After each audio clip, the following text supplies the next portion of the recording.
हाँ, way starting the economic impact of India, जो start हुआ अंग्रेजों का भारत में आगमन। अगर हम अंग्रेजों के भारत में आगमन से लेके और अंग्रेजों का भारत से जाने तक के बीच का सारा कार्यकाल समझने की कोशिश करें तो मेन एम क्या था?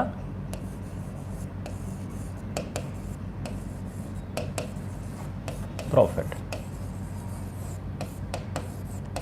The whole journey of the British Empire in India is dominated by the profit.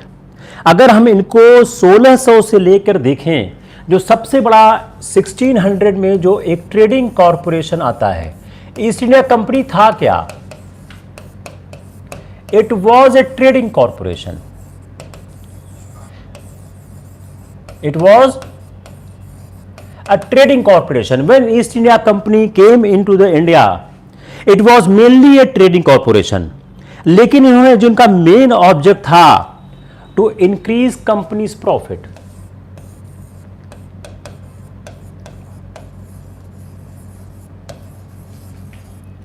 To increase companies profit. जो कंपनी का जो एक लाभ था, कंपनी का लाभांश था, उनका मुख्य उद्देश्य था। इस उद्देश्य को उन्होंने कभी छोड़ने की कोशिश नहीं की। तो जो मेन इनका एम्फेसिस था वो था एक्सप्लॉयटेशन ऑफ रिसोर्सेस, एक्सप्लॉयटेशन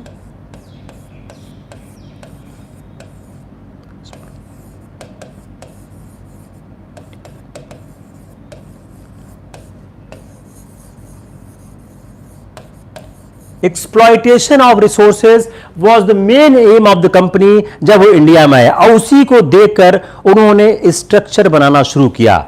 और जब ऑफिशियल जो ऑफ ईस्ट इंडिया कंपनी ने एक्वायर किया कंट्रोल बंगाल 1757 में प्लासी की लड़ाई होती है और 1765 में कंट्रोल ओवर बंगाल होता है।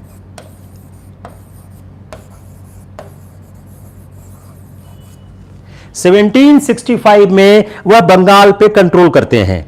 उनका इस बात में बहुत कम इंटरेस्ट था कि वह कोई इनोवेशन करे एडमिनिस्ट्रेशन में। No interest in innovation of administration, प्रशासन में किसी भी तरह के सुधार या किसी भी तरह की नवीनीकृत प्रक्रिया का कोई इंटरेस्ट नहीं था। Now let's make a question out of these few points. Take a question, East India Company has main objectives, मुख्य उद्देश्य ईस्ट इंडिया कंपनी का क्या था? A, exploitation of resources,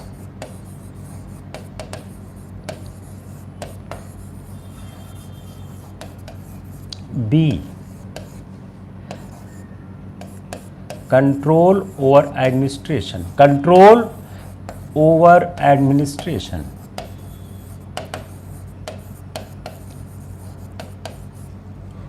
C, to collect the revenue,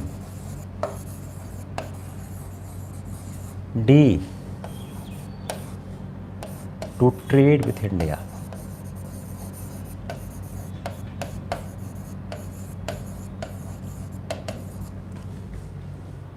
चार option आपके सामने दे दिए मैंने। ईस्ट इंडिया कंपनी का मेन ऑब्जेक्टिव क्या था?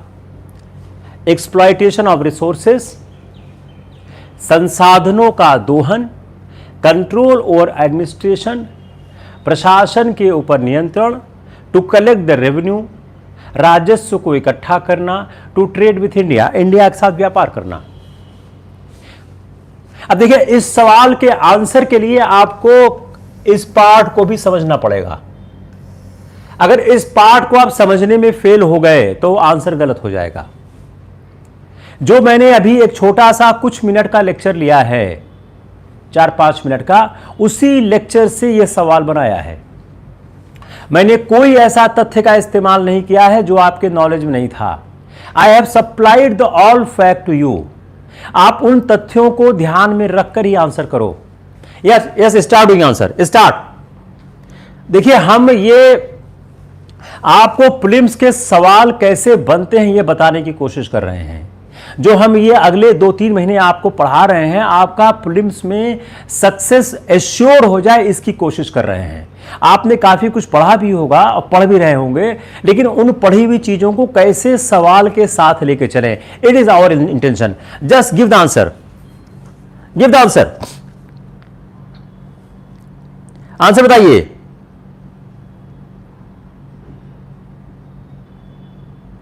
बताइए।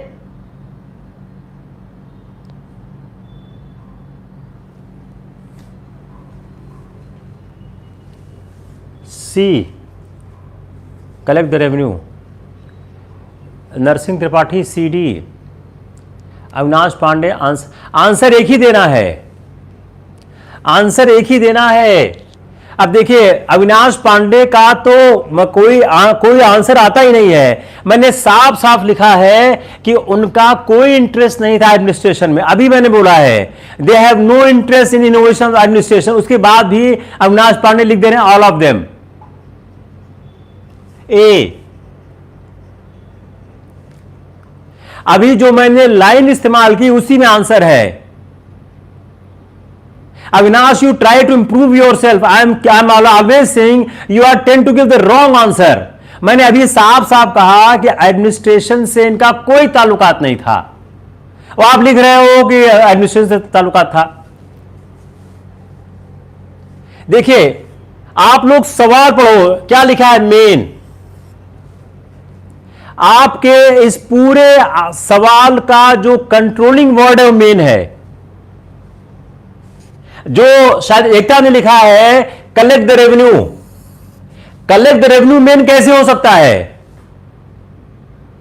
कलेक्ट द रेवेन्यू उनकी पूरी पॉलिसी का एक भाग होगा, वह मेन कैसे हो जाएगा। Answer is a. क्लियर हुआ।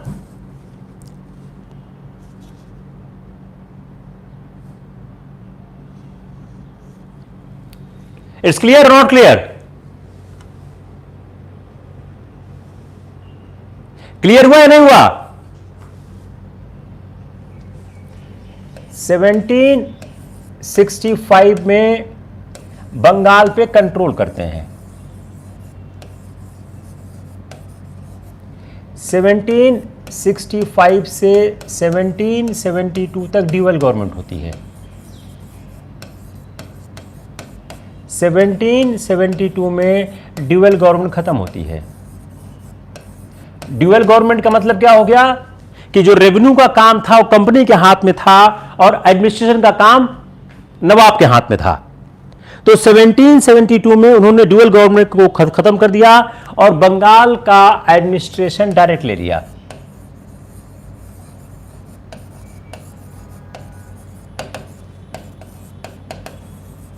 अब इसी को बना दो बंगाल के एडमिनिस्ट्रेशन के बारे में क्या सही है।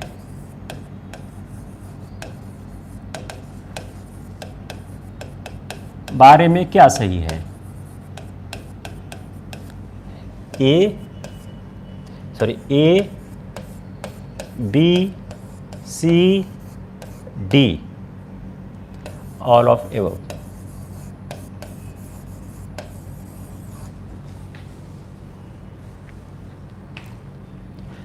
अब देखिए सवाल कैसे बनता है। My whole attempt with you is to give the best possible questions to answer. सवाल कैसे बन रहा है। अब ये फैक्ट है 1765 में बंगाल पे कंट्रोल हो रहा है। 1765 से 1770 तक ड्यूअल गवर्नमेंट है। ड्यूअल गवर्नमेंट क्या है कि एडमिनिस्ट्रेशन नवाब को दिया गया और रेवेन्यू का काम कंपनी के पास रहा।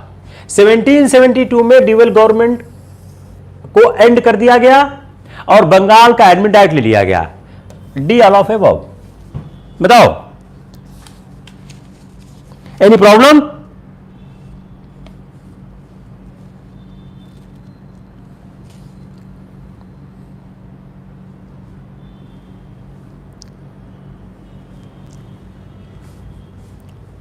अब जो रिच रिसोर्सेस थे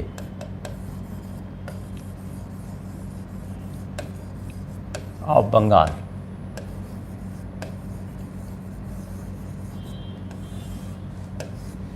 treatment with rich resources of Bengal. अब इसे फिर देखो, 1765, 1772, 1765 में बंगाल को कंट्रोल किया, 1772 में ड्यूअल गवर्नमेंट को खत्म किया। अब आपको ड्यूअल गवर्नमेंट में बताने की जरूरत नहीं है, हम लोग पूरा पढ़ा चुके हैं। अब 1765 में जब उन्होंने बंगाल पर कंट्रोल किया, 1772 में ड्यूअल गवर्नमेंट खत्म की। अब 1765 से 1772 के बीच क्या हुआ? जो रिच रिसोर्सेज थे बंगाल के, वो किसके हाथ आ गए? वो कंपनी के हाथ में आ गए। अब कंपनी ने क्या किया? जो कंपनी के डायरेक्टर्स थे उनके डिविडेंड को बढ़ा दिया गया। जो 10% था 1767 में 12.5% हो गया 1771 में। 10% से 12.5%। 1767, 1771। अब इन चारों फैक्ट को फिर मिक्स करिए। You mix all these facts. आप लोगों ने एनसीईआरटी लगता है पढ़ा नहीं ठीक से, मैं एनसीईआरटी से सारे सवाल बना रहा हूं। 1767, 1771 जैसे ही रिच रिसोर्सेज बंगाल का कंपनी के कंट्रोल में आया, वैसे कंपनी ने क्या किया? डायरेक्टर्स,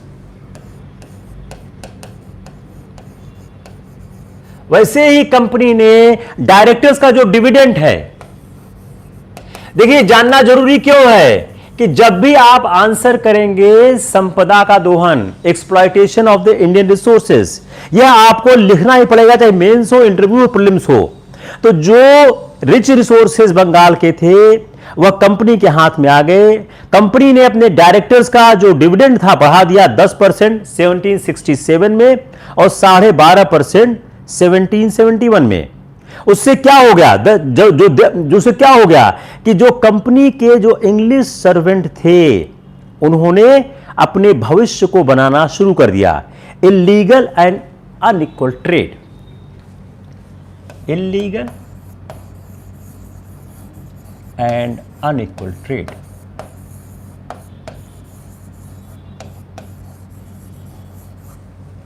अब इल्लीगल अनइक्वल ट्रेड क्या है? अब इसको आप लोग पढ़ लीजिए, हर चीज बताना आसान नहीं है। आप पढ़िएगा what was the illegal and equal trade, unequal trade. तो जो एडवांटेज लेना शुरू किया उससे हुआ क्या? वो फोर्सफुली कलेक्ट करने लगे ब्राइब्स और गिफ्ट्स को इंडियन चीफ से, जमींदार से। जब क्लाइव इंग्लैंड वापस गया 34 साल की उम्र में, तो उसके पास जो वेल्थ थी, प्रॉपर्टी थी, वो 40,000 पाउंड की थी एक साल में। अब इस फिगर को याद रखना जरूरी है। 3-4 फिगर ऐसी एनसीईआरटी में है जो एग्जाम वाले पूछ लेते हैं। 40,000 पाउंड, एक साल में वह 40,000 पाउंड लेके गया। एक साल में वह 40,000 पाउंड लेके गया। जो कंपनी ने यह काम स्टार्ट किया, इस काम से पार्लियामेंट में भी हंगामा हुआ। 1767 में पार्लियामेंट ने एक एक्ट पास किया। 1767 an act passed by parliament. एक पार्लियामेंट ने, देखो हिंदी इंग्लिश मिक्स कर देंगे आप लोग, चिंता ना करो। कभी हिंदी लिखे कभी इंग्लिश लिखेंगे। 1767 में पार्लियामेंट ने एक एक्ट पास किया। वह एक्ट क्या था? वह एक्ट कहा गया ओब्लाइजिंग द कंपनी टू पे the British treasury 4 lakh pound per year. 4, यह भी फिगर याद होनी चाहिए।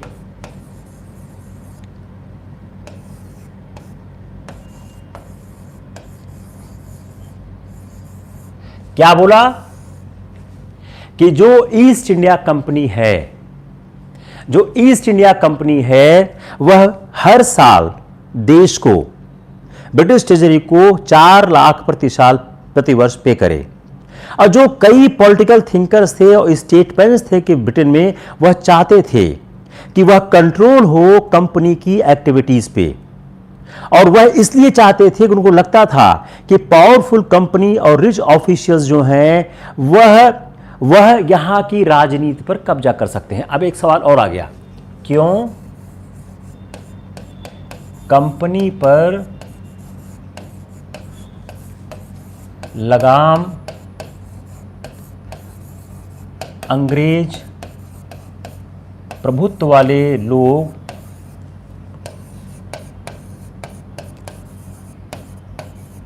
इंग्लैंड में लगाना चाहते थे? जो इंग्लैंड के प्रभुत्व के लोग थे, वह क्यों कंपनी के ऊपर अपना कंट्रोल चाहते थे? तो क्वेश्चन क्या हो गया कि जो कई ब्रिटिश पॉलिटिकल थिंकर्स थे, जो स्टेट्समैन थे, वो चाहते थे कि कंपनी की गतिविधियों पर नियंत्रण किया जाए। क्यों चाहते थे? वह इस बात से डरे हुए थे कि powerful company and it's rich officials would completely debauch the English nation and its politics। अंग्रेजी राज्य, अब यह सवाल आ चुका है, अंग्रेजी राज्य और अंग्रेजी राजनीति में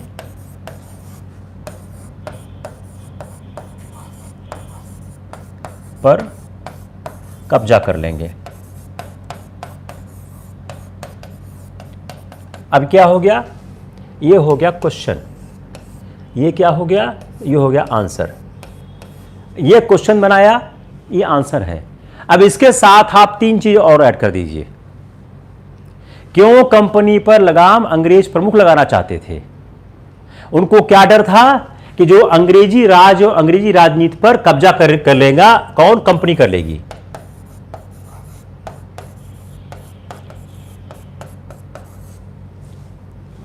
तो इस कारण से वह लोग चाहते थे कि कंपनी पर उनका कंट्रोल बना रहे। इस बात को ध्यान में रखकर उन्होंने कार्रवाई शुरू की।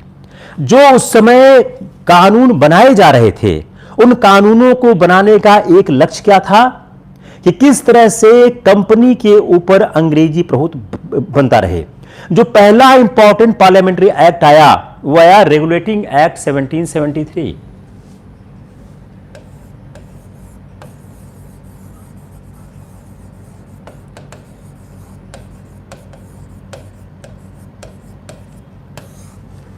जो रेगुलेटिंग एक्ट 1773 आया, उसमें क्या कहा गया?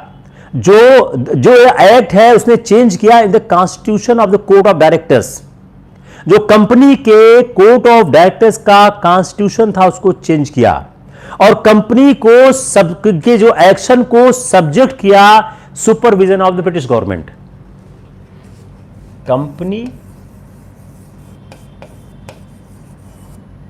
कोर्ट ऑफ डायरेक्टर्स, इसी से आपका सवाल हल हो जाएगा। Subjected to supervision of British. तो जो अब रेगुलेटिंग एक्ट 1773 का क्यों आया? वह ब्रिटिश गवर्नमेंट के, जो ब्रिटिश गवर्नमेंट है, अब देखिए इसी एक लाइन से आपका सवाल सॉल्व हो जाएगा प्री का। इसके बियॉन्ड जाने की संभावनाएं कम है, लेकिन क्या करेंगे, 2 तथ्य और डाल देंगे। तो पहली चीज क्या हो गई कि जो 1773 का जो रेगुलेटिंग एक्ट आया, उस रेगुलेटिंग एक्ट के द्वारा जो कंपनी के कोड ऑफ डायरेक्टर्स थे वो subject to supervision of the British government आ गए। और 1784 में पिट्स का इंडिया एक्ट आया और पिट्स ऑफ इंडिया ने British government supreme control over the companies affair. फिर पिट्स act 84, complete supremacy.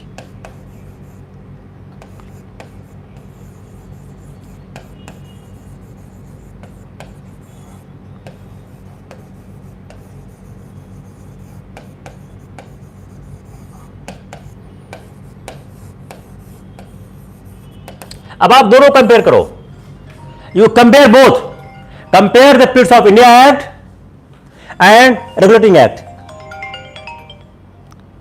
You compare both.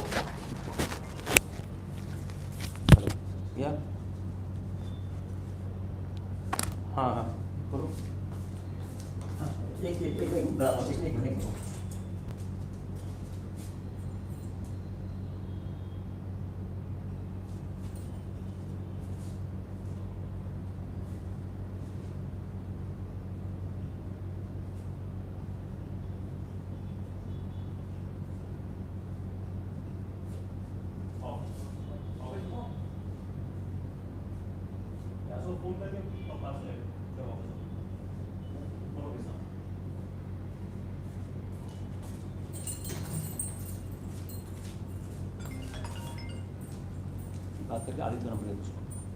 Aditya अंदर जाओ, अंदर जाओ। अब आप दोनों को कंपेयर करिए, कंपेयर बोथ, ये कंपेयर बोथ। अब दोनों में फर्क क्या है? इसमें companies court of directors subjected to the supervision of British government, इसमें complete supremacy over the companies affair. Got it? किसको क्लियर नहीं हुआ? अब इसी को एक ऑप्शन बनाओ, option A option B, made it, answer the question.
बताइए क्या सही है?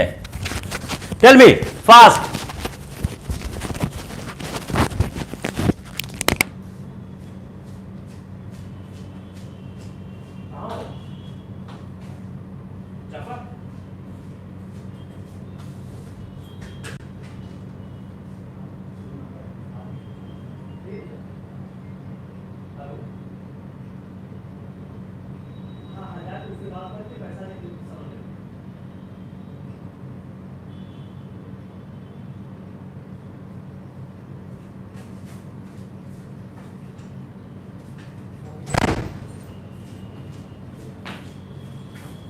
बताइए, अरे आंसर करो ना। डी, ये आसान सवाल था।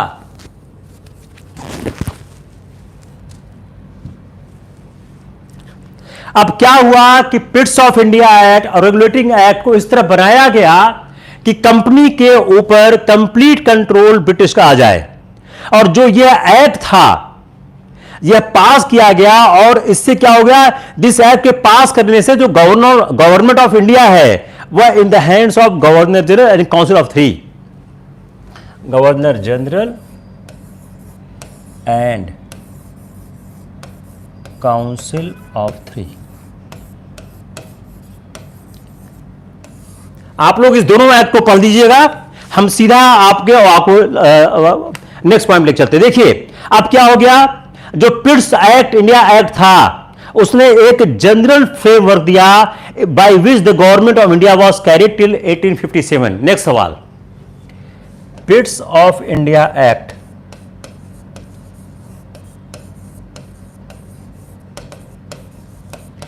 ने जो जनरल फ्रेमवर्क दिया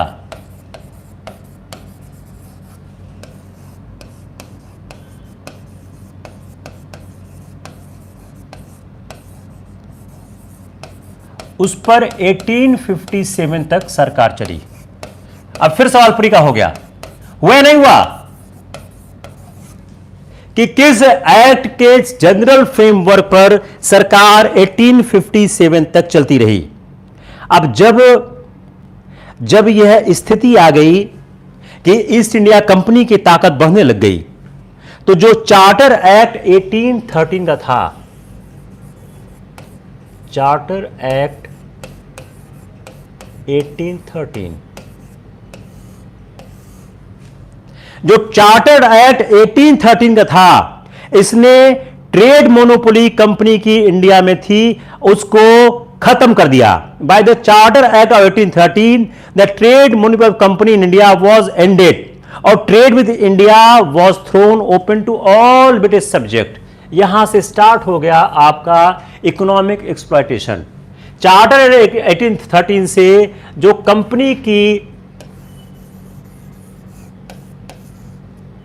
कंपनी की मोनोपोली थी,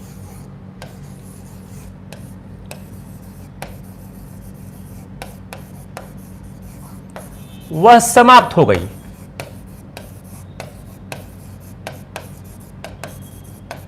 और क्या हो गया, पूरा देश अंग्रेजों के लूटने के लिए खुल गया।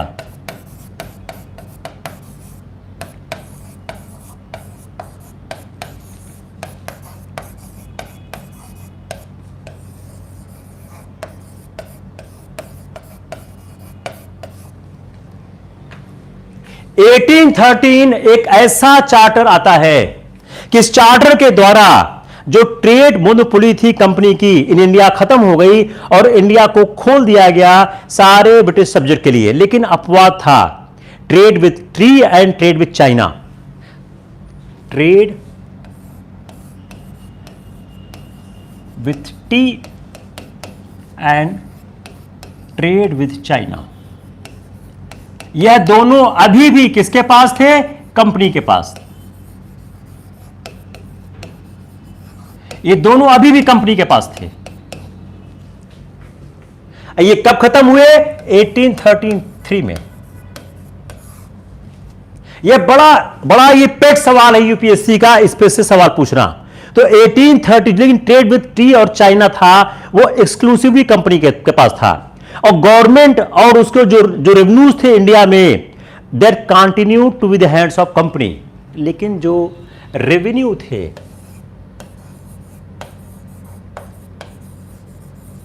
Continued with the company.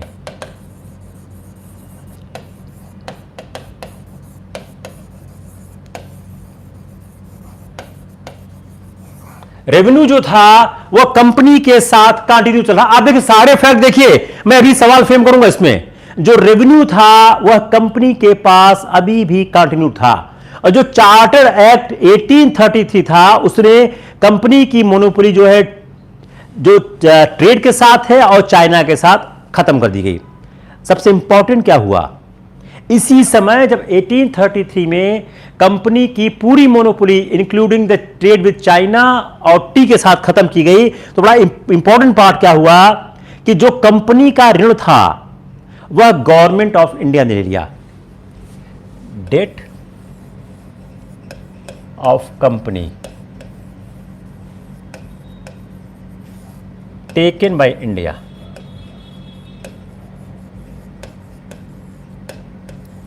Date of company, जो ऋण था कंपनी का, वह भारत सरकार ने ले लिया और साथ साथ जो शेयर होल्डर्स थे उनको 10.5% डिविडेंड उनके कैपिटल पर दिया गया। शेयर होल्डर्स को उनके कैपिटल पर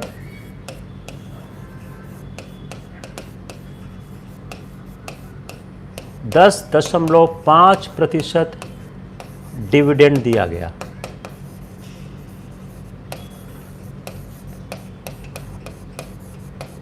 शेयर होल्डर्स को उनके कैपिटल पर 10.5% डिविडेंड दिया गया।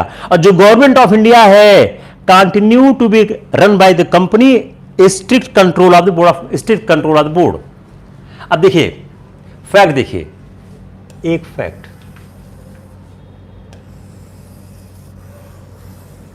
Fact number 1, fact number 2, fact number 3, fact number 4, fact number 5, fact number 6। 6 तथ्य आपके सामने दिए गए।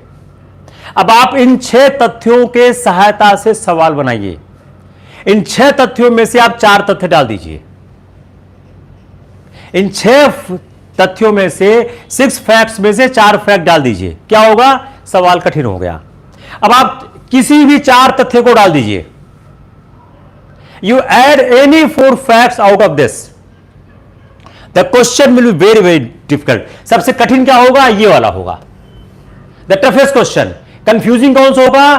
ट्रेड विद चाइना और trade with the T. Confusion कहां पे आएगा? 1813 और 1833। 1813 में कंपनी का जो एकाधिकार था भारत में व्यापार का, खत्म किया गया। लेकिन ट्रेड विद चाइना और ट्रेड विद टी, वह कंपनी की मोनोपोली रही, एकाधिकार रहा। 1833 में उसको भी समाप्त कर दिया गया। 1833 में उसको भी समाप्त कर दिया गया। पिट्स का इंडिया एक्ट जो 1784 में आया, वह एक जनरल फ्रेमवर्क उसने बनाया था, जिस पर 1857 तक भारत में सरकार चलती रही। रेवेन्यू जो था वह कंटिन्यू हो रहा था, कंट्रोल विद द कंपनी। जो कंपनी का डेट था वह इंडिया की सरकार को ने ले लिया और जो शेयर होल्डर्स का लाभांश था उनके कैपिटल पर 10.5% डिविडेंड कर दिया गया। अब यह एक फैक्ट की पूरी श्रृंखला है। और सबसे महत्वपूर्ण क्या हो गया कि जो 1813 में, जो 1813 में जो कंपनी का एकाधिकार पूर्व के व्यापार से खत्म किया गया, इसका एक असर क्या आया? भारत के दरवाजे अंग्रेजों के लूटने के लिए खोल दिए गए। It's clear, not clear? देखिए, जब तक आप इस तरह का मकड़ी का जाला बना के, देखिए क्या पूरा मकड़ी का जाला है ये। आप इसको अपने सेल फोन में इसका फोटो लेके देख लो, आप ये मकड़ी के जाले की तरह है। It's a complete the web. अब जब तक इस तरह का वेब आप नहीं बनाओगे अपने दिमाग के अंदर, तब तक आपसे सवाल सही नहीं हो सकता। Very good, very good. कोई ऐसा है जिसको क्लियर नहीं हुआ? कोई ऐसा है जिसको क्लियर नहीं हुआ? Anyone who has problem? No, then I will proceed further. अब आते हैं जो ब्रिटिश इकोनॉमिक पॉलिसी है 1757 टू 1777। 1757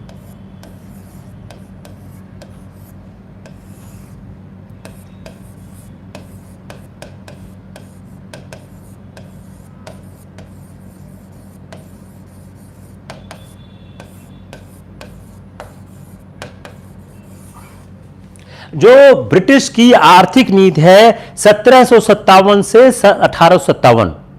अगर हम 1600 से 1757, 1600 टू 1757 और 1757 to 1857। अगर हम दो भागों में ब्रिटिश की आर्थिक नीति को समझने की कोशिश करें तो जो 1600 से 1757 का दौर था उसमें इंडिया जो ईस्ट इंडिया कंपनी का रोल क्या था? ट्रेडिंग कॉरपोरेशन, व्यापारिक निकाय।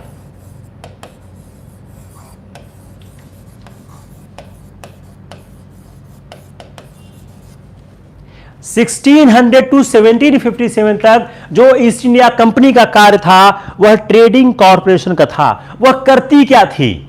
अगर 1600 से 1757 के बीच हम ईस्ट इंडिया कंपनी के काम को देखें जो ट्रेडिंग कॉरपोरेशन की तरह था तो वह करती क्या थी? ईस्ट इंडिया कंपनी भारत में जो सामान लाती थी और प्रेशियस मेटल्स लाती थी और उसके बाद एक्सचेंज करके इंडिया का जो गुड्स था जिसमें टेक्सटाइल थे, स्पाइसेस थे, टेक्सटाइल और स्पाइसेस। अगला सवाल हो गया कि ईस्ट इंडिया कंपनी मेनली क्या चीज यहां से ले जाती थी? नेक्स्ट क्वेश्चन देखिए, जितना ही आप अपने दिमाग को ध्यान से चलाएंगे उतना ही आपको आंसर क्वेश्चन मिलेंगे।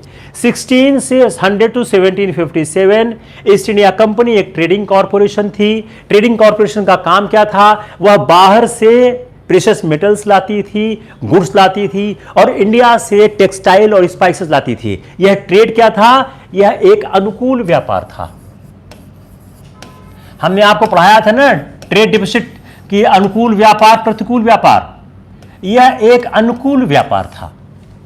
1600 to 1757 भारत का एक अनुकूल व्यापार कर रहा था कि जो ईस्ट इंडिया कंपनी सामान लाती थी उसके बदले में टेक्सटाइल और स्पाइस ले जाती थी और जो प्रॉफिट था वह प्राइमरली कहां से आता था?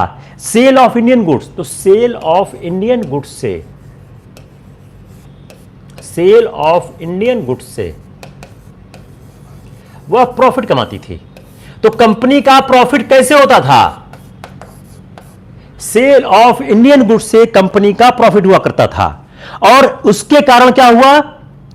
जो इंक्रीज हुआ एक्सपोर्ट ऑफ इंडियन मैन्युफैक्चरर्स, उससे क्या हुआ? हमारा प्रोडक्शन इंकरेज हुआ।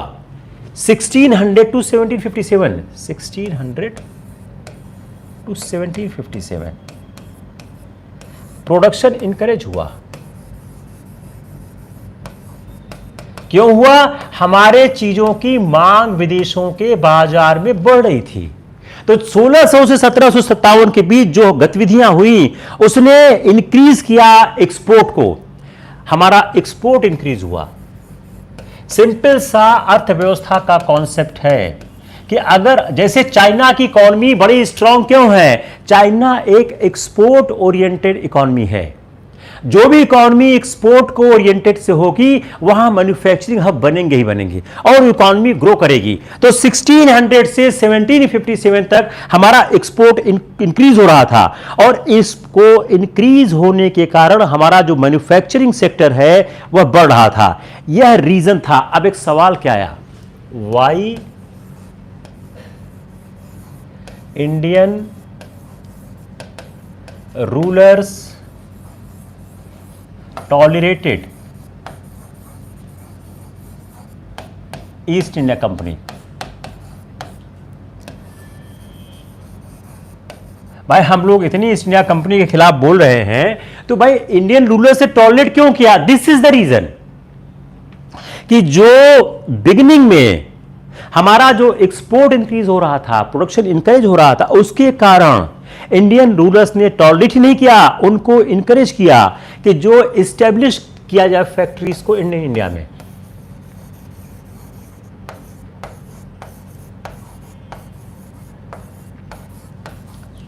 अब सवाल क्या हो गया? सवाल ये हो गया, दिस इज द क्वेश्चन कि why Indian rulers tolerated east India company. अब देखिए, अब इस सवाल का ये आंसर होगा जो आसानी से आप नहीं दे पाएंगे कि जो हमारा एक्सपोर्ट इंक्रीज हो रहा था उसके कारण हमारा प्रोडक्शन और मैन्युफैक्चरिंग बढ़ रहा था, इसके कारण हमारा ये व्यापार बढ़ रहा था, हमको ये फायदा हुआ। लेकिन हुआ क्या?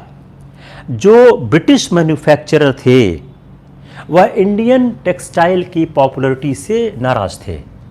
अब झगड़ा शुरू हो रहा है इंग्लैंड में। यह भारत की कहानी थी, अब आइए इंग्लैंड की तरफ। झगड़ा इंग्लैंड में शुरू हो गया। जो ब्रिटिश मैन्युफैक्चरर्स थे,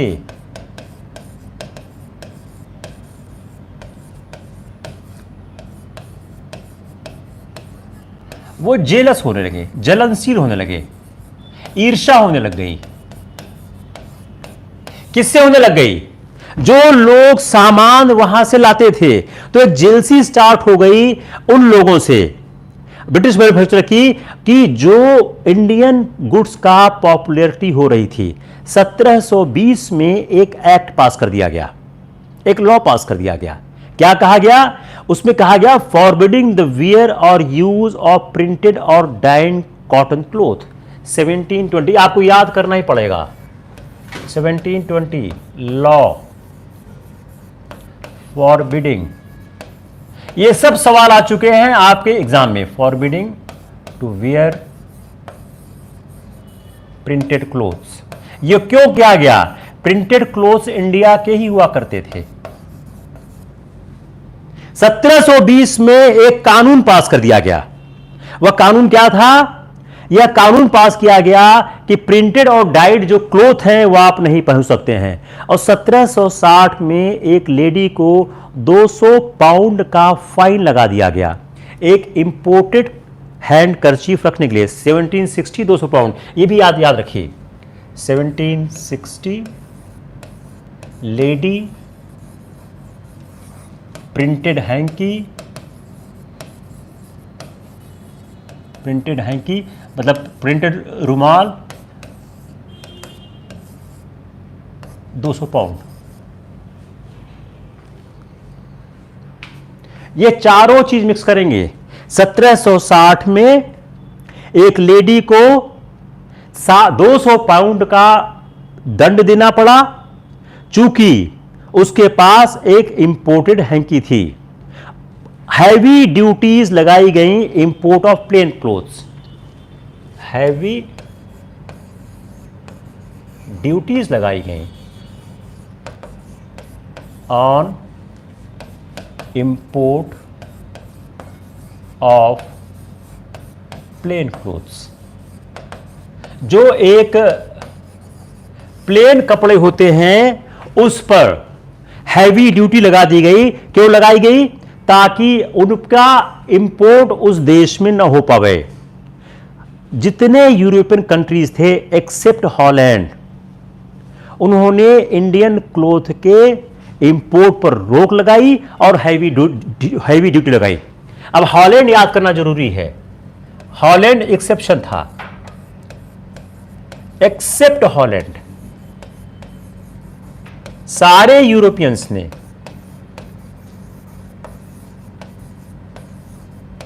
आइदर बैन किया या हैवी ड्यूटी लगाया या दोनों किया, या हैवी ड्यूटी लगाया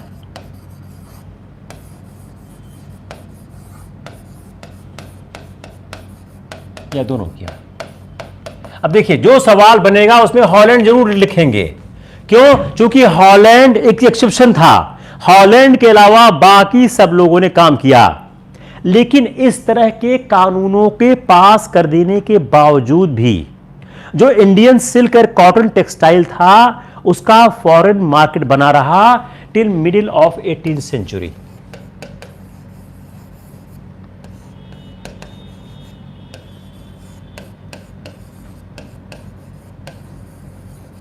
इन सारी गतिविधियों के बावजूद, इन सारी घटनाओं के बावजूद 18वीं शताब्दी के मध्य तक, 18वीं शताब्दी के मध्य तक इंडियन गुड्स का मार्केट बना रहा। तो यह एक इंडियन गुड्स की जो एक लोकप्रियता थी, उपादेयता थी, जो इसका योगदान था, यह बहुत महत्वपूर्ण था।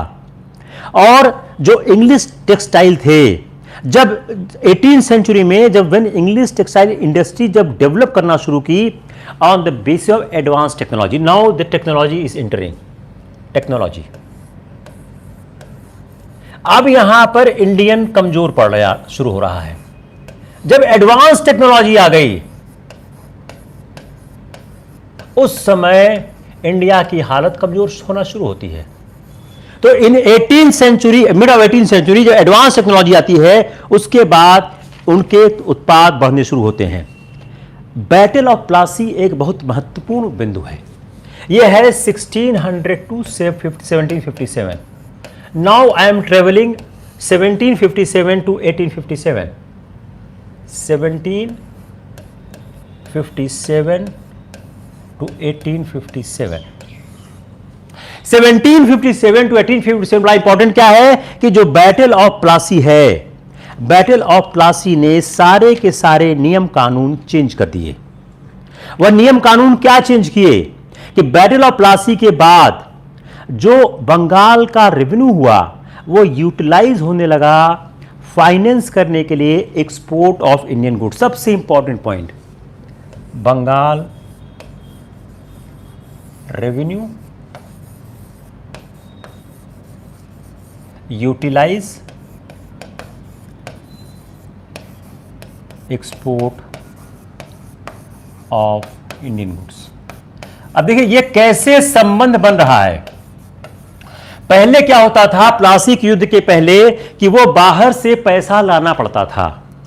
प्लासी की लड़ाई के बाद जो बंगाल का रेवेन्यू है उसका इस्तेमाल किया जाने लगा कि उन पैसों से खरीद कर, उन पैसों से माल को खरीदकर बाहर बेचा जाने लगा। अब चूंकि बंगाल में कंपनी का अधिकार हो रहा था, अधिकार हो गया था, कंपनी के पास क्या था, शक्तिशाली राजनीतिक सत्ता आ रही थी, आ गई थी।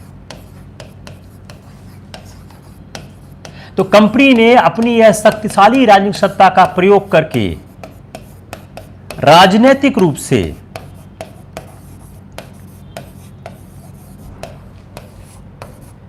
आर्थिक मामलों का नियंत्रण करना आरंभ किया।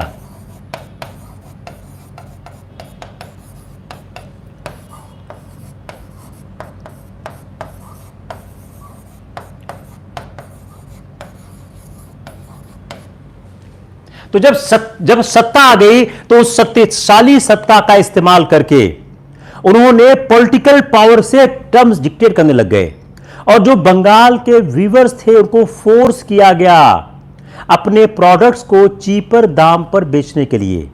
तो जिस दाम पर चाहते थे उस दाम पर परचेज कर लेते थे। जो उनका लेबर था बंगाल के बुनकरों का, उनके लेबर्स का, मजदूरों का, वह लेबर अब फ्री नहीं रहा। वह लेबर इनके हिसाब से संचालित होने लगा। तो बहुत से लोगों को इस बात के लिए बाध्य किया गया कि वह कंपनी के लिए कम दाम पर काम करें और कंपनी ने जो राइवल ट्रेडर्स थे, इंडियन और फॉरेनर्स, उनको पूरी तरह से समाप्त कर दिया। ये 4 पॉइंट इंपॉर्टेंट हो गए। अब आपका सवाल क्या होगा कि कैसे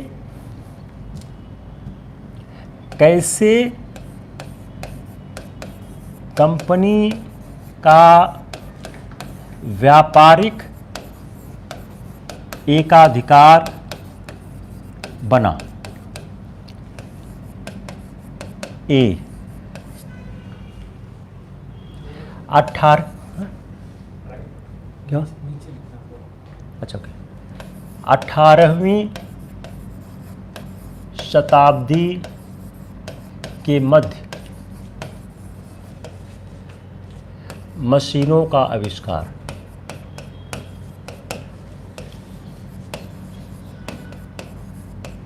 बी कंपनी की राजनीतिक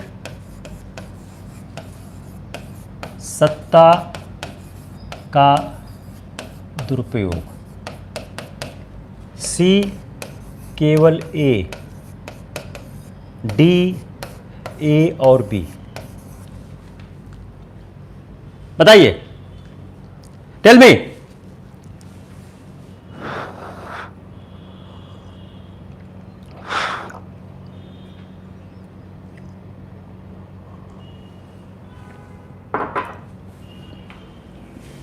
मजा आ रहा नहीं आ रहा है? पढ़ने में मजा आ रहा नहीं आ रहा?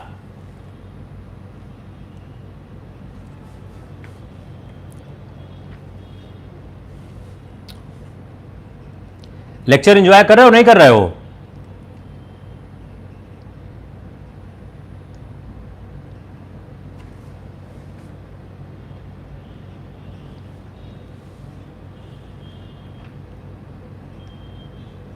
Yes, answer is right. अब देखिए इसके बाद क्या होता है, जब कंपनी ने अपनी राजनीतिक सत्ता का इस्तेमाल करना शुरू कर दिया, अपने राइवल ट्रेडर्स को हटा दिया। अगला सवाल फिर देते हैं, कंपनी का व्यापार पर अधिकार भारत में कैसे हुआ?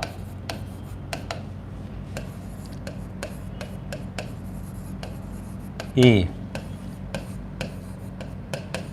बंगाल के राजस्व का योगदान। बी, राजनीतिक सत्ता का दुरुपयोग। सी, कम दाम पर मजदूरों का प्राप्त होना। डी, राजनीतिक डी विरोधी व्यापारिक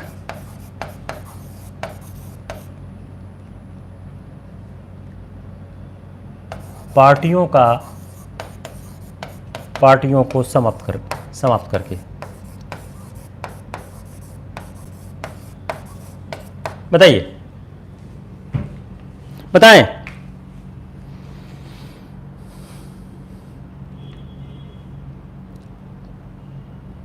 बताएं।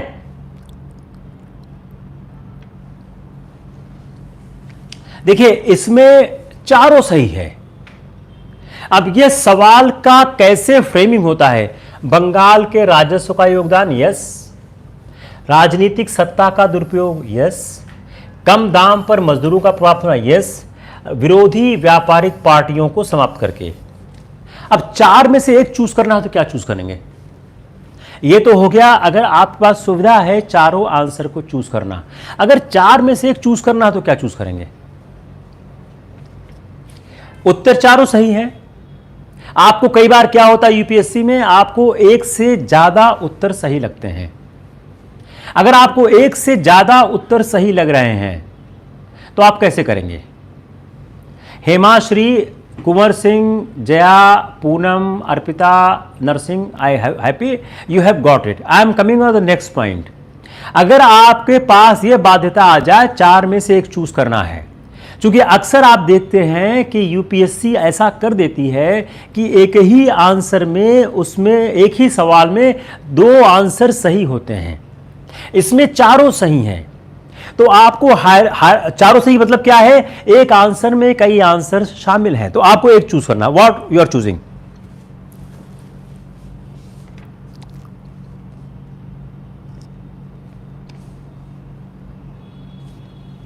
क्या चूज किया आपने? अभी आंसर ज्यादा नहीं आया है। Yes, A. सबसे बड़ा योगदान तो ए का ही हुआ। ए का योगदान क्यों? देखा, अब झगड़ा किस में है, या तो ए होगा और या तो बी होगा, सी डी नहीं होगा। Either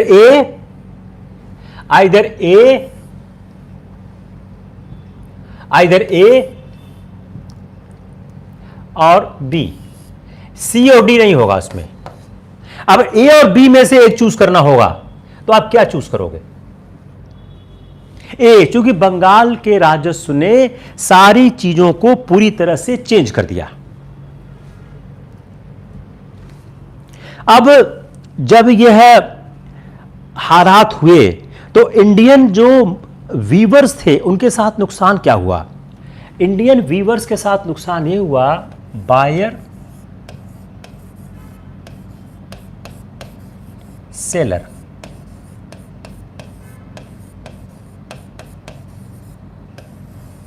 both they lost।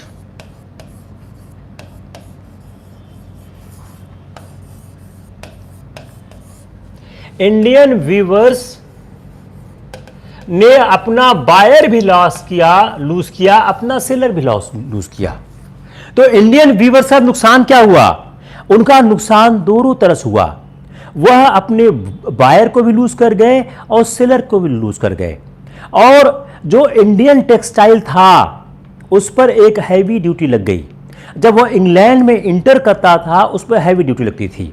और ब्रिटिश गवर्नमेंट इस बात को लेकर डिटरमाइंड थी कि वह अपनी राइजिंग मशीन इंडस्ट्री को प्रोटेक्ट करेगी और अपनी प्रोडक्ट्स को बेचेगी। और इसके कारण इंडियन प्रोडक्ट्स को बेचने के लिए मुश्किलात होने लगी। सबसे बड़ा ब्लो कब आया? जब 1813 में उन्होंने अपने फॉरेन मार्केट को खो दिया। और सबसे महत्वपूर्ण क्या है, उनका मार्केट इन इंडिया भी चला गया, फॉरेन मार्केट भी चला गया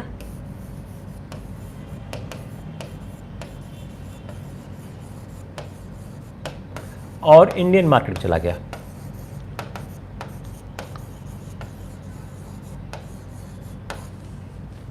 बायर भी चले गए, सेलर भी चले गए, फॉरेन मार्केट चला गया, इंडियन मार्केट चला गया। 1813 के बाद तो सब खत्म हो गया। तो जो एक इंडस्ट्रियल रिवॉल्यूशन हुआ इंग्लैंड में, उसने ब्रिटेन को कंप्लीटली ट्रांसफॉर्म कर दिया। और ब्रिटेन की जो इकोनॉमी है और उसका जो रिलेशन है इंडिया से, वह एक दूसरे प्लेटफॉर्म पर आ गया। अब जो ब्रिटिश जो इंडस्ट्री है वह डेवलप कर रही थी और एक्सपेंड कर रही थी on the basis of modern machines. Modern machine के आधार पर, मॉडर्न मशीन के आधार पर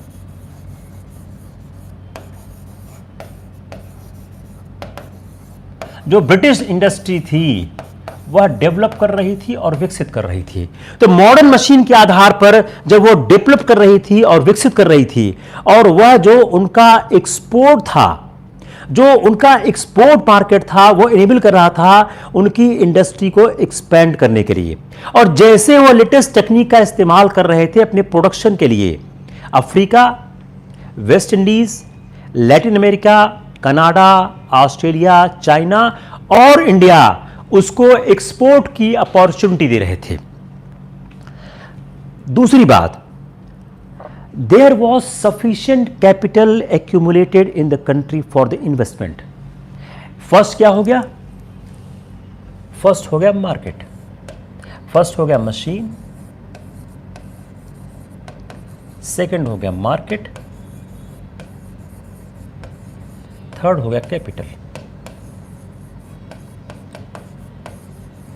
जो ब्रिटिश इकोनॉमिक सिस्टम था उनके पास एक अच्छा खासा कैपिटल इकट्ठा हो गया था।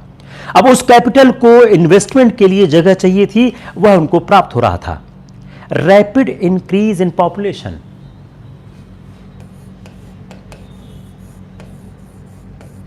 पॉपुलेशन लगातार बढ़ रही थी।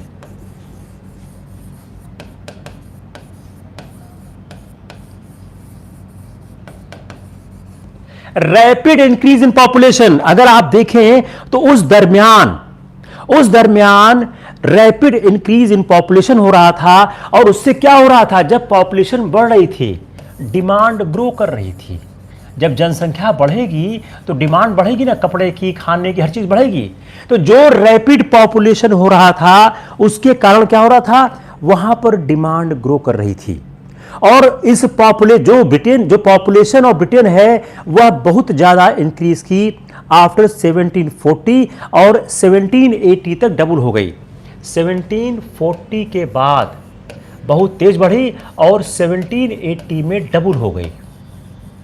इन 40 सालों में ब्रिटेन की पॉपुलेशन डबल हो गई।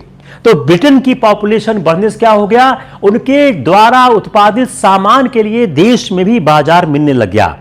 अब जब डिमांड इंक्रीज हुआ प्रोडक्शन को, वो कैसे मिल रहा था? अब इससे क्या हुआ? टेक्नोलॉजी यहां साथ दे रही है।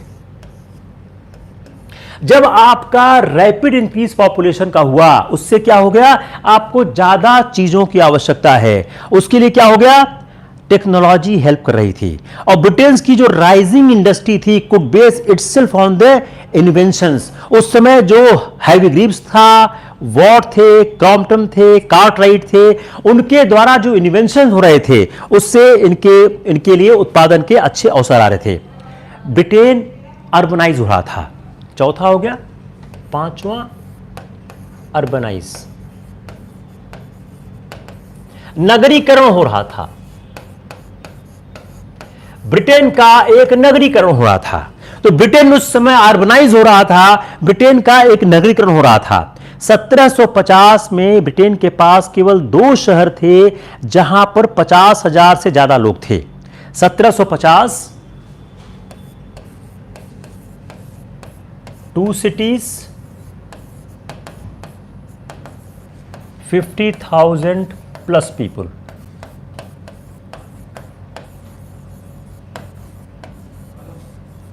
(1850) में यह संख्या बढ़कर 25 हो गई।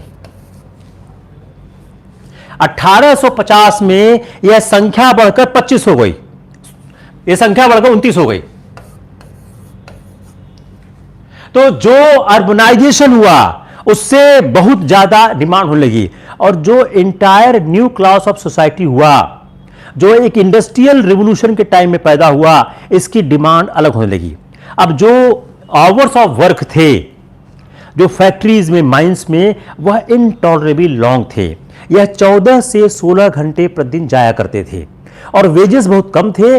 जो महिलाएं और बच्चे थे इनको भी बहुत मुश्किल काम का सामना करना पड़ रहा था। तो यह जो पूरा का पूरा ये मामला चल रहा था, उसमें सरकारी नीतियों ने हस्तक्षेप करना शुरू कर दिया। जो प्रॉफिट जो आ रहा था वो आ रहा था मैन्युफैक्चरिंग से। अब प्रॉफिट आ कहां से रहा था? Manufacturing, not trading.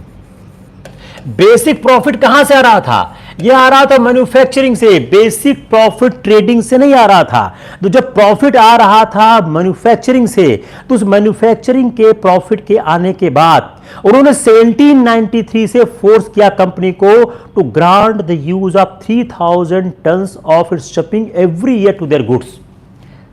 3000 ton shipping goods every year. 1793। ये क्या हो गया कि इससे सामान को ले जाने के लिए जो ब्रिटिश का एक इंडस्ट्रियल रिवोल्यूशन हो रहा था, जो ब्रिटेन में एक नई व्यापारिक और आर्थिक गतिविधि बढ़ रही थी, उसके लिए उन्होंने बाध्य किया कि आप 3000 टन आप शिपिंग प्रति वर्ष हमको अलाउ करो। यही नहीं, 1769 में British industries compelled the company by law to export every year British manufacture amounting to 380,000 pound। ये दोनों सवाल आ चुके हैं प्रीलिम्स में। ये वाला मेरे साल आया था, ये वाला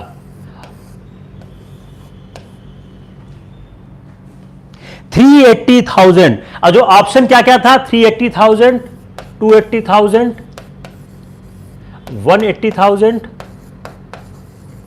480,000। मतलब आपका सवाल गलती हो।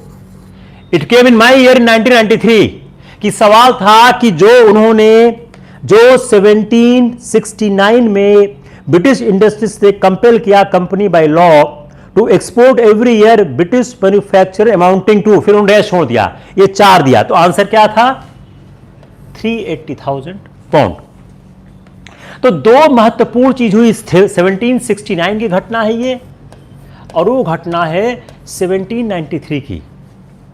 इन दोनों घटनाओं से आप क्या कह सकते हैं कि जो ब्रिटिश की जो इकोनॉमिक लॉबी थी वह ईस्ट इंडिया कंपनी को इस बात के लिए बाध्य कर रही थी कि वह उसके व्यापारिक हितों को ध्यान में रखते हुए भारत में कार्यकलापों को करे। और अब इससे क्या हुआ? एक्सपोर्ट ऑफ ब्रिटिश जो कॉटन गुड्स था जो ईस्ट को जो इंक्रीज किया, जो कॉटन गुड्स था वो इंक्रीज किया।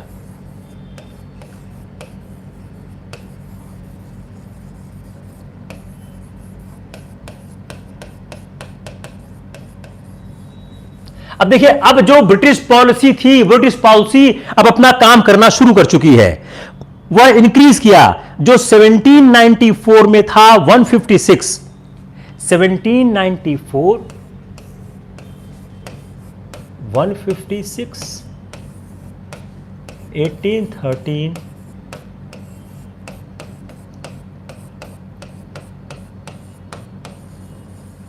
Huge difference.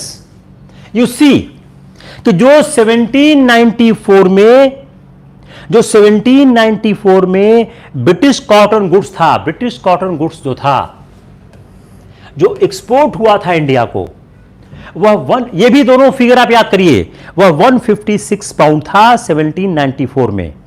अगर आप इसको निकालें इन 20 सालों में,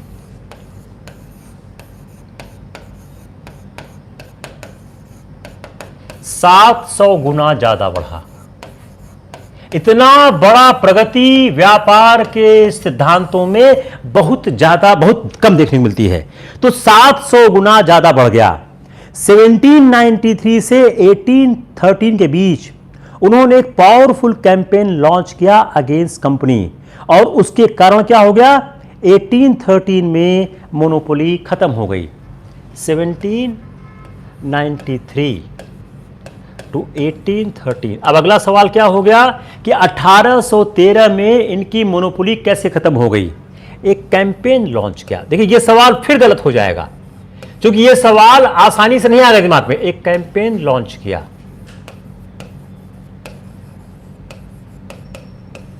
against east India company.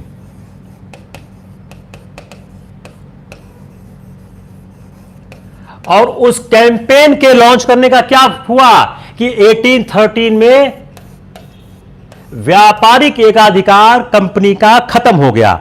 One of the biggest achievement of the British businessman to complete this. तो जो 20 साल में कहा उन्होंने खत्म कर दिया।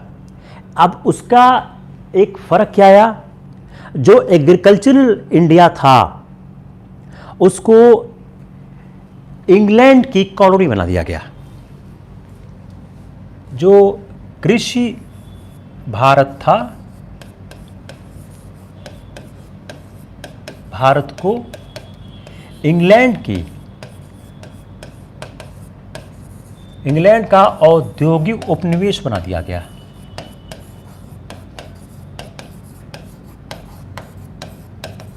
उसको एक इंडस्ट्रियल कॉलोनी के रूप में उसको कन्वर्ट कर दिया गया। यह बहुत बड़ा परिवर्तन था भारत के पूरे चरित्र को लेकर।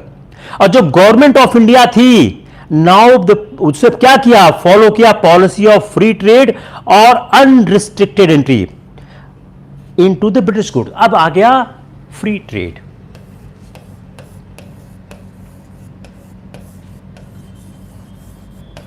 और अनरिस्ट्रिक्टेड एंट्री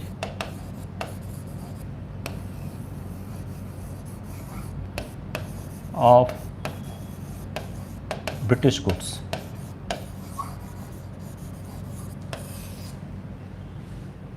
जो भारत के उत्पाद तो वहां घुस नहीं सकते हैं, उन पे बैन लगा, हैवी ड्यूटी है, लेकिन जो ब्रिटिश के सामान हैं, गवर्नमेंट ऑफ इंडिया जो यहां काम कर रही थी, जो ईस्ट इंडिया कंपनी काम कर रही थी, वह उस पॉलिसी को फॉलो कर रही थी कि फ्री ट्रेड या unrestricted entry of British goods. और जो इंडियन जो हैंडीक्राफ्ट्स है उनको एक्सपोज किया गया अनइक्वल कंपटीशन। और जो इनका जो यहां सामान आए, उन सामानों का अनइक्वल कंपटीशन हुआ। किससे हुआ unequal competition? Machine made product से।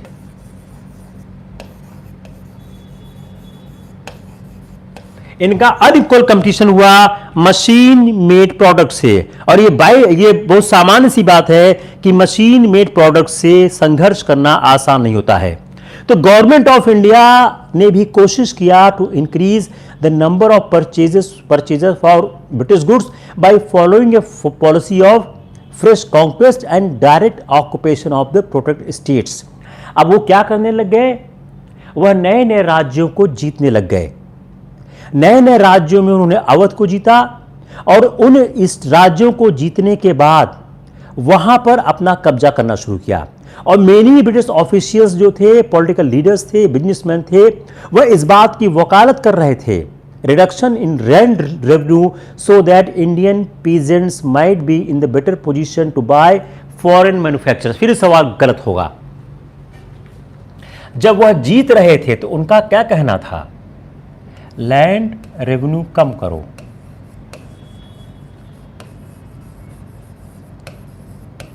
क्यों? इससे किसानों के पास अतिरिक्त धन होगा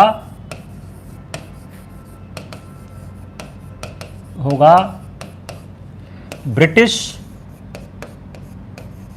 सामानों को खरीदने के लिए।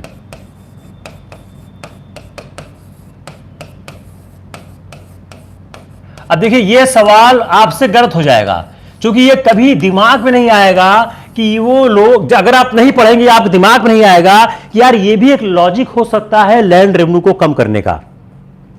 तो उन्होंने क्या बोला कि उन्होंने एक ऐसी पॉलिसी शुरू की, ऐसी वकालत शुरू की कि जो लैंड रेवेन्यू में कमी की जाए, ताकि जो इंडियन पीजेंट हैं वह इस बेहतर हालात में आ जाएं फॉरेन मैन्युफैक्चरिंग गुड्स को खरीदने के लिए। उन्होंने यह भी वकालत की कि वेस्टर्नाइजेशन ऑफ इंडिया, भारत का पश्चिमीकरण किया जाए, ताकि भारत के लोग ज़्यादा से ज़्यादा पश्चिमी उत्पादों को अपने पास खरीद सके। पश्चिमीकरण।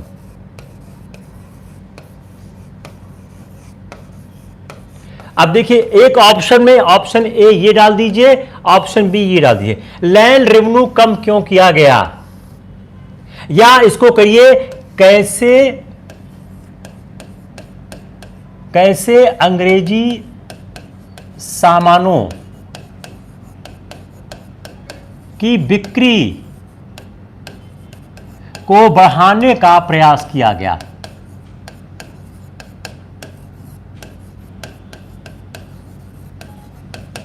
आप दोनों डाल दीजिए कि किसानों के पास, अब क्या कर दो एक क्या कर दो, इसको ठीक कर देते हैं। कैसे अंग्रेजी सामानों की बिक्री बढ़ाने का प्रयास किया गया। How the effort has been made to encourage the British good. A, by reducing the land revenue. B, by westernization. C, only A. D, A and B both.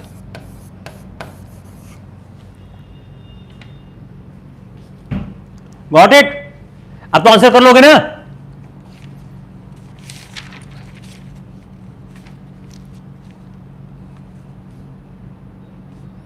कि नहीं कर पाओगे आंसर?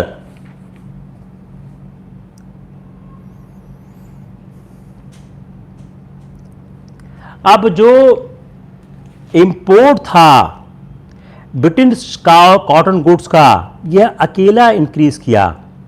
अभी तक हमने बात की थी किन सालों की? 1794, 1813, 1794, 1813, 1856। जो इंडिया में इंपोर्ट हुआ ब्रिटिश गुड्स का, वह 156।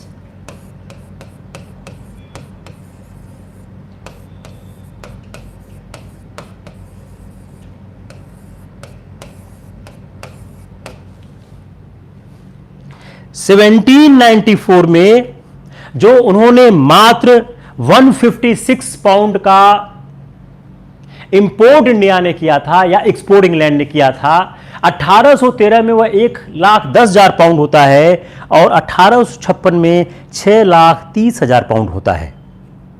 अब जो इंडियन इंडस्ट्री था, जो प्रोटेक्ट हुआ करता था, उसका प्रोटेक्शन चला गया और उनको एक जो इजी एंट्री फॉरेन गुड्स की इंडिया में होने लग गई। जो फ्री ट्रेड इंपोज किया गया ऑन इंडिया, यह वन साइडेड था। जो ये फ्री ट्रेड था, ये क्या था? It is due to the free trade. Free trade के कारण ऐसा दिख रहा है, लेकिन यह फ्री ट्रेड वन साइडेड था। वन साइड मतलब क्या हो गया कि जो भारत के दरवाजे थे वह विदेशी सामानों के लिए खोल दिए गए, लेकिन जो भारत के सामानों के लिए जो दरवाजा था वह दरवाजा नहीं खुला। जो इंडियन प्रोडक्ट्स थे which could still compete with the British product were subjected to the heavy import duties.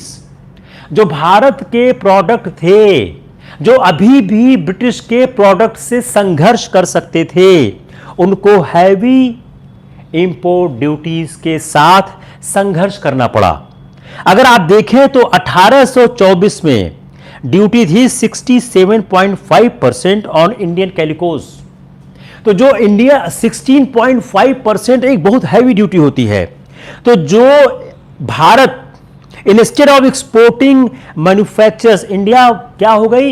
India अब क्या हो गया? Force to export raw materials. एक बड़ा मेजर परिवर्तन आ गया, कैरेक्टर चेंज हो गया। अब एक्सपोर्ट क्या हो रहा था? Raw material.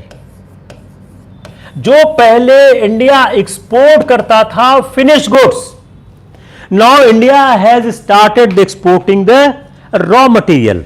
इसको बाध्य किया गया रॉ कॉटन, रॉ सिल्क को, और जो ब्रिटिश इंडस्ट्रीज थी वह इसको चाहती थी, उनको इसकी आवश्यकता थी।